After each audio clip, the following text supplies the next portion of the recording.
you've all heard of something on this side and something on this side. What is it? That's correct. The left and the right. Now that's your left and that's my right. The left and the right. What do you normally hear of being way over on the far left, as far as you can go? You hear this in political science classes, you hear this in journalism, you read this in the paper, way over on the far left, as far as you can go. Some kind of a brutal what? Some kind of a brutal, tyrannical government, which is known as the most brutal we know of, communism. Communism on the left, and what is on the right? Way over there on the far right, as far as you can go.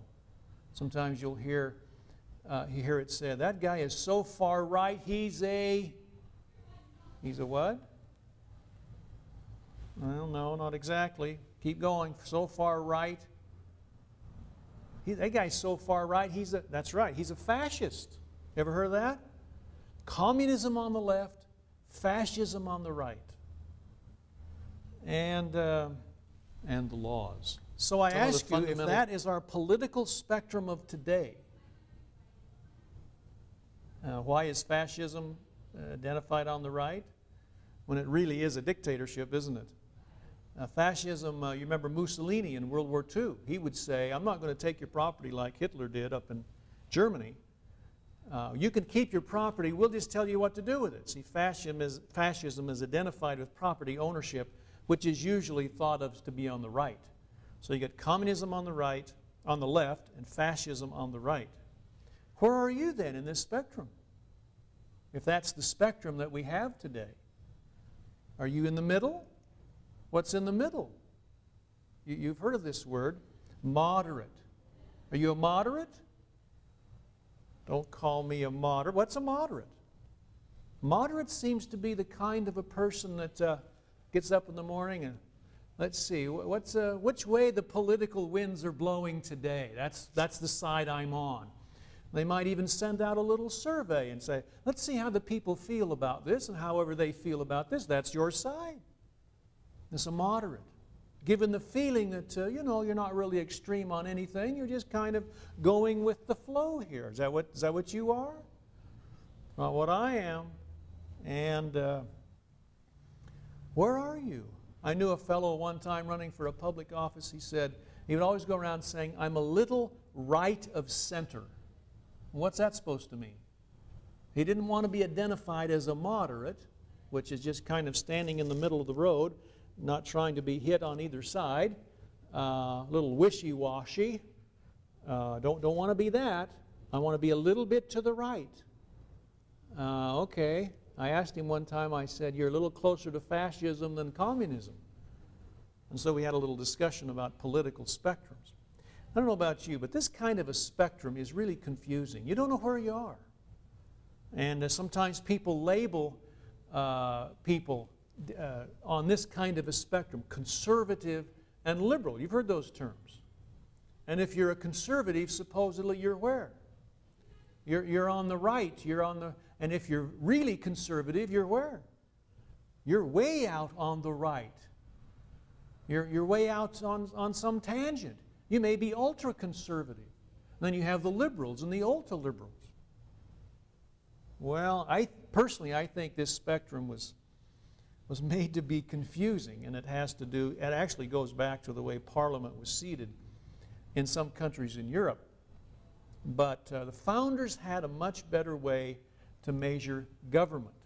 We're going to talk about the Founding Fathers' political spectrum. To me, it makes a whole lot more sense. They said, if you want to measure government, then you measure government the way you measure anything else. Let's say you have a yardstick, and on one end of the yardstick is 100% of whatever you're measuring. 100%. What is 100% government? What is that? Yeah. And that's tyranny. That's a tyrant. 100%. There's a law for everything, and the tyrant makes the law. On the other end of the spectrum, or the other end of the yardstick, is 0. zero government, zero law. What would that be? That's correct. That's anarchy. And the founders said, between those two ends, you can put every form of government that's ever existed in the earth, depending on the kind of control and the amount of control that the government exercises over the people. What do you think? That's a great way of studying government. Where is it on the political spectrum? The correct political spectrum between anarchy and tyranny.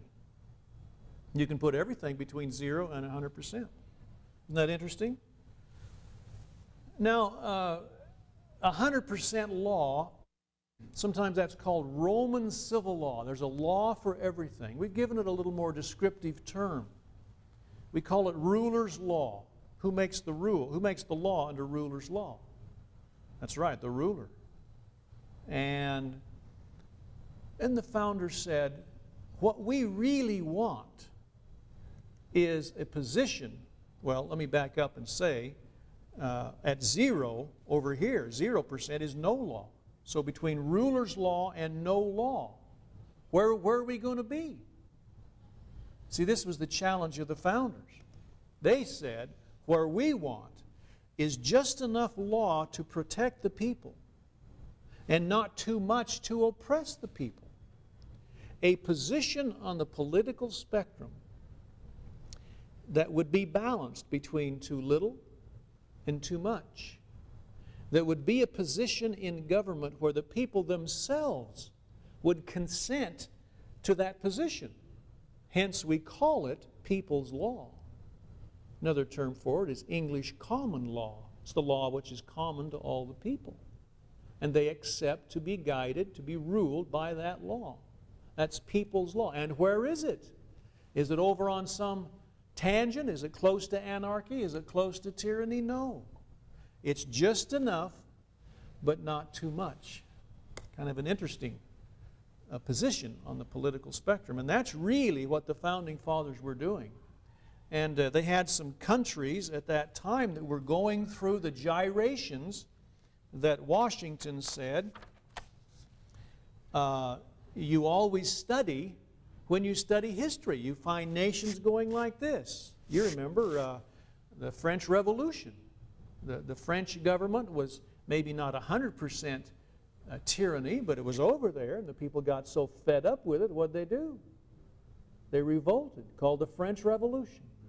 And you know what happened? They swung that thing clear over close to anarchy. And the history books say that the streets of Paris were running with blood. And they realized what? That was worse than under tyranny.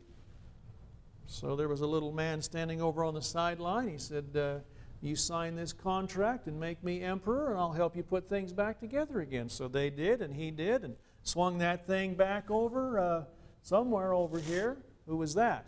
Napoleon. And that's what they said, that this pendulum is swinging. What we need to do, the founders said, is to stop that pendulum from swinging in a position on the spectrum where we have just enough government to protect the people in their rights, but not too much to oppress them. And once we find that position, Jefferson called it the middle point. We like to call it the balance center, because it's balanced between too little and too much. And once they found that point, they said, what we need to do is nail it down. We're going to put chains around it. Jefferson called it chains of the Constitution. And we're going to put checks and balances. We're going to do everything we can do to hold that in the balance center so that it won't move. And that's what they did in the Constitution. Brilliant, isn't it? It's the balance center of the true political spectrum.